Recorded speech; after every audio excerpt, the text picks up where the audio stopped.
There are new fears and more questions as the number of coronavirus cases tops 76,000. But the question is, can we trust China as Beijing continues to change how it tracks the deadly outbreak? All right, let's bring in Dean Cheng, Senior Research Fellow with the Heritage Foundation's Asian Studies Center. Good morning to you, Dean. It does feel like we're getting some, mixed signals from Beijing. And how difficult does that make it for the rest of the world to gauge exactly what's going on? It makes it extremely difficult because if we're going to get our arms around the coronavirus problem, we need two sets of figures. We need to know how many people have been infected, and we need to know how many people have died from the disease. The death figures are already difficult because with the constant change in how it's been defined, we don't really know whether people who might have died from the virus in, say, December are being counted. But the bigger problem right now is what is the mortality rate, which requires knowing exactly how many people have in fact been infected. And when they keep changing the statistics, that's why last week we had a sudden surge of like several thousand victims counted in one day. It wasn't that they were new, it's that they changed the way they were counting. How much pressure is Beijing under, Dean? Do you think? We just had news that they've expelled 3 Wall Street Journal reporters over a piece that was entitled China is, the real sick man of Asia. It seems to me they're very much under pressure, and the expelling of these reporters is a sign of that.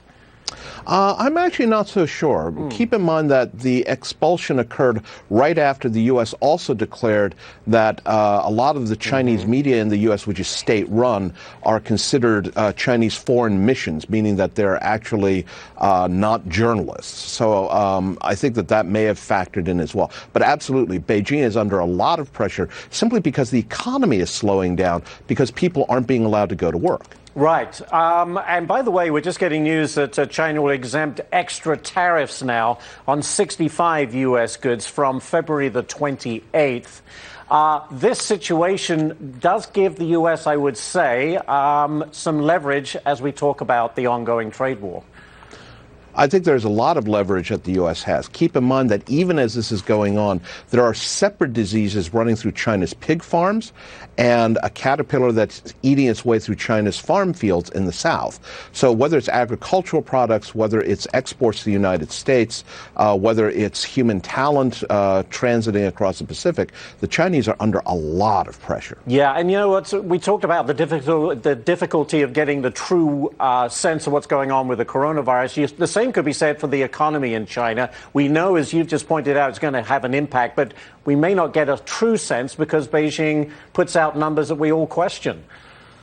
Absolutely. And I suspect that part of the uptick you may be seeing over here is companies laying in supplies and parts so that their just-in-time delivery can work out of American warehouses rather than flying across the Pacific from Chinese factories. All right. Fascinating stuff. Dean Cheng, thank you, Dean, for joining us this morning. Appreciate it.